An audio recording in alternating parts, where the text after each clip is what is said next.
جب آپ کسی کو بیوقوف بنا رہے ہوتے ہیں نا تو آپ کیا سمجھتے ہیں کہ اسے پتہ نہیں چلتا؟ اسے اللہ بتاتا ہے کہ آپ اسے بیوقوف بنا رہے ہیں۔ جو لوگ یہ سمجھتے ہیں نا کسی کو بھی بیوقوف بنا کے، وہ عورتیں ہیں یا مرد ہیں، محبت میں لالچ میں لا کر جو ہے وہ کسی کا بھی فائدہ اٹھاتے ہیں، کسی کی مجبوری کا فائدہ اٹھاتے ہیں، وہ یہ سمجھ لیں کہ اللہ تعالیٰ مخلص بندے کے دل میں ڈال دیتا ہے کہ سامنے والا بندہ تمہارے ساتھ بے وفائی کر رہا ہے۔ اس کی ایسی ایسی چیزیں آپ کے سامنے عیاں ہونی شروع ہو جاتی ہیں، اس کا اصل چہرہ آپ کے سامنے بے نقاب ہونا شروع ہو جاتا ہے، اس کی وہ خرافات اور اندر چھپی ہوئی وہ شیطانیت آپ کے سامنے عیاں ہونی شروع ہو جاتی ہے جس کے بارے میں آپ نے کبھی سوچا تک نہیں ہوتا۔ آپ کبھی امیجن بھی نہیں کر سکتے کہ یہ شخص جو ہے وہ آپ کو دھوکہ دے گا یا آپ کے ساتھ فراڈ کرے گا، کیونکہ وہ آپ کے ساتھ اتنی پینگیں بڑھا چکا ہوتا ہے، اعتبار کا اتنا لمبا سرکل آپ کے ساتھ جو ہے وہ گزار چکا ہوتا ہے محبت میں، کہ آپ کبھی اس چیز کو ایکسیپٹ کرنے کے لیے تیار ہی نہیں ہو رہا ہوتا مخلص بندہ کہ یہ مجھے دھوکہ بھی دے سکتا ہے۔ اچھا، یہ محبت میں یا دوستی میں، دو چیزوں میں جو ہے وہ یہ اعتبار ٹوٹتا ہے، اور خاص طور پہ میاں بیوی کے رشتے میں یہ تین آپ کے جو سٹینڈرڈز ہیں، جو سپیلز ہیں، وہ ایسے ہیں جہاں آپ کا اعتبار جو ہے وہ بریک ہوتا ہے، اور دوسرا بندہ کرتا ہے، باقاعدہ آپ کو جو ہے وہ بتاتا ہے کہ میں نے تمہارا اعتبار بریک کیا ہے۔ کافی دفعہ ہم جان بوجھ کے دوسرے کو موقع دے رہے ہوتے ہیں کہ یہ بندہ جو ہے آپ کو دھوکہ دے رہا ہے، آپ کو پتہ ہوتا ہے کہ یہ مجھے دھوکہ دے رہا ہے، لیکن آپ اس دھوکے کے ساتھ چلنا پسند کرتے ہیں۔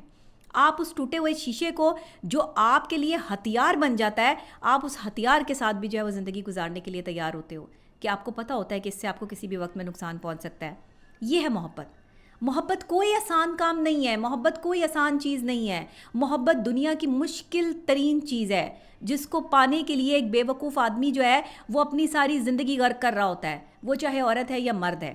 اس میں کنسیڈر نہیں ہے، کیونکہ مرد کی محبت اور عورت کی محبت میں کافی حد تک فرق موجود ہے۔ ہیں تو دونوں ہی انسان، دونوں ہی سانس لیتے ہیں، دونوں کی ہی جسمانی خد و خال چیزیں، صورتحال، دل، پھیپھڑے، گردے سب ملتے ہیں، لیکن نہیں ملتے تو مزاج نہیں ملتے، دماغ نہیں ملتے، ذہانت نہیں ملتی۔ ہر دوسرے انسان کا ذہین ہونا، اس کی ذہانت کا اس کے پاس ہونا اللہ کی یہ انڈیکیشن ہے کہ میں نے ہر انسان کو دوسرے انسان سے مختلف بنایا ہے۔ یہی محبت میں ہوتا ہے۔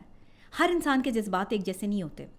انسان اپنے جذبات میں اتار چڑھاؤ رکھتا ہے، انسان کے جذبات اور خیالات جو ہے وہ اس کی محبت کی عکاسی کرتے ہیں، لیکن اکثر اوقات لوگ جھوٹ بولنے میں اتنا ماہر ہوتے ہیں، دھوکہ دینے میں، منافقت میں، کہ وہ آپ کو محبت میں بھی جو ہے وہ منافقت آپ کے ساتھ کر رہے ہوتے ہیں مگر آپ کو سمجھ نہیں آ رہی ہوتی۔ بٹ ایک دن آتا ہے کہ جب ان کی حقیقت آپ کے سامنے آتی ہے اور اس وقت آپ ٹوٹ جاتے ہیں، اس وقت آپ کا دل دکھتا ہے، اس وقت حقیقتیں کھلتی ہیں، اس وقت جو ہے وہ پردے چاک ہوتے ہیں، اس وقت آپ کی آنکھوں پر گرے ہوئے وہ پردے جس میں لوگ یہ کہتے ہیں کہ محبت اندھی ہوتی ہے، وہ پٹی کھل جاتی ہے، وہ کالی پٹی آپ کھول دیتے ہیں، اور پھر اس کے بعد آپ جو ہے وہ ایک اندھیرے کنویں میں جا کے اپنے آپ کو دفنانے کی کوشش کرتے ہیں، اپنی خواہشات کو، اپنے احساسات کو، اپنے جذبات کو آپ رونے